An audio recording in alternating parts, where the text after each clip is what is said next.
Hello, my name is Gibson Gilbert, and today I'm going to do my report on the barn owl. Hi everyone, we're coming to you from our Dostra Gardens Zoo. This is Gibson Gilbert and this is her report on the barn owl. So, first of all, why did you choose the barn owl? Because they're beautiful and my grandmother likes them a lot. So, we can see them behind us on the tree there, of course. Can you come over this way and perhaps tell me a little bit more about what they look like, their appearance?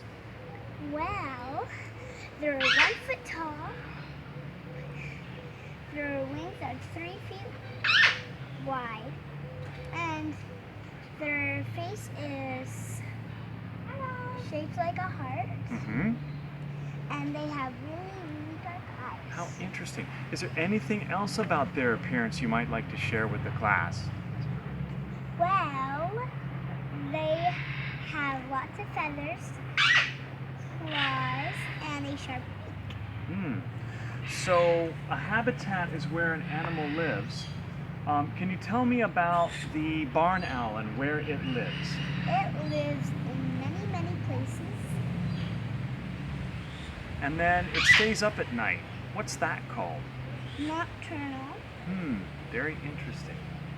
So a diet is what an animal eats. Can you tell me a little bit about the diet of the barn owl?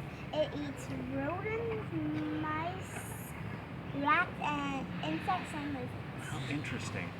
So every animal goes through a life cycle. Can you tell me a little bit about the barn owl's life cycle?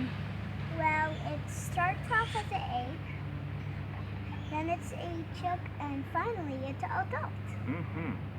So an adaptation is something that helps an animal out. What are some of the adaptations or characteristics that a barn owl has that helps him out? So the big eyes help them see better at night. They have sharp claws because to help them pick up things better, and a sharp beak to help them eat better. Absolutely.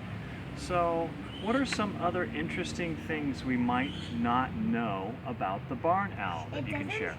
It doesn't hoot, it shrieks. How interesting. And you talked about his wings. What about his wings? His wings are wider than tall. He's tall. That is amazing. Well, thank you for all that information, of course. So that's all from us at our Dostra Garden Zoo. Bye, everyone.